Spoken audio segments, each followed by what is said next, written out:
ಏನವ ಮಗ ನಿನ್ನೆ ಪಟೇಲ್ರ ಮಂತ್ರಕ್ಕೆ ಹೋಗಿದ್ದೆ. ಅಲ್ಲಿ ಅರಕೆರೆ ಚೇರ್ಮನ್ರು ಬೈರೇಗೌಡರು ಸಿಕ್ಕಿ ಅವ್ರ ಮಗಳ ಲಗ್ನ ಪತ್ರಿಕೆ ಕೊಟ್ಟು ಅಟ್ಟಿನಾಗಿ ಎಲ್ಲರೂ ಬರಬೇಕು, ರಂಗೇಗೌಡ್ರಿಗೂ ಹೇಳ್ಬಿಡಿ ನಿಮ್ಮ ದಾರಿನೇ ಕಾಯ್ತಾ ಇರ್ತೀವಿ, ನೀವು ಬಂದು ತಾಳಿ ಮುಟ್ಸೋ ಗಂಟ ಅದನ್ನ ಕಟ್ಸೋಕ್ಕಿಲ್ಲ, ಬರೋದನ್ನು ಮರಿಬ್ಯಾಡಿ ಅಂದರು. ಆದರೆ ಅಯ್ಯೋ ಅದಕ್ಕೆ ಯಾಕವ ಚಿಂತೆ ಮಾಡಿಯಾ, ಹೋದ್ರಾಯ್ತು ಬಿಡು. ನಿಮ್ಮಿಬ್ಬರು ಲಗ್ನ ಆತಾವಿಂದ ಯಾವ ಶುಭ ಕಾರ್ಯಕ್ಕೂ ನೀವಿಬ್ರು ಜೊತೆನಾಗಿ ಹೋಗ್ನೇ ಇಲ್ಲ. ಯಾವುದೇ ಲಗ್ನಕ್ಕಾದರೂ ನಾನು ಮಹೇಶ ಇಲ್ಲ ಅಣ್ಣ ಅದಕ್ಕೆ ಹೋಯ್ತಿದ್ವಿ. ಜನಗಳೆಲ್ಲ ಯಾವ ಶುಭ ಕಾರ್ಯಕ್ಕೂ ನೀವು ಮಗ ಸೊಸೆನ ಒಂದ್ಕಿತನೂ ಕರ್ಕೊಂಬರೋಕ್ಕಿಲ್ವಲ್ಲ ಅಂತ ಬೇಸರ ಮಾಡ್ಕೊಂಡು ಮಾತಾಡ್ತಿದ್ರು. ಅದಕ್ಕೆ ಈ ಕಿತ ನೀನು ನನ್ನ ಸೊಸೆನುವೆ ಹೋಗಿದ್ದು ಬನ್ನಿ.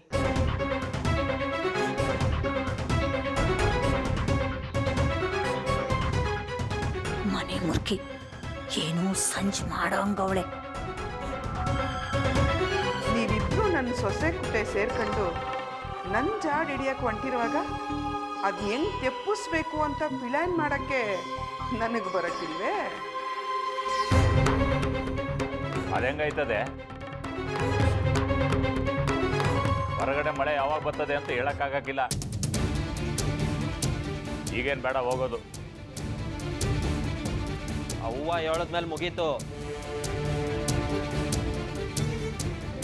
ಮಳೆನೇ ಬರಲಿ ಸುಂಡ್ರ ಗಾಳಿನೇ ಬರಲಿ ನಾವು ಹೋಗೋದೆಯ. ಅದನ್ನ ಕೇಳಕ್ಕೆ ಇನ್ಯಾರಿಗೂ ಹಕ್ಕಿಲ್ಲ. ಆಯ್ತು ಮೇಡಮ್ ಅವರೇ, ನೀವು ಬಿರ್ನೆ ಸಿದ್ಧ ಆಗ್ಬಿಡಿ, ಇಬ್ರು ಒಟ್ಟಿಗೆ ಹೊರಟು ಬಂದ್ಬಿಡಮ್ಮ.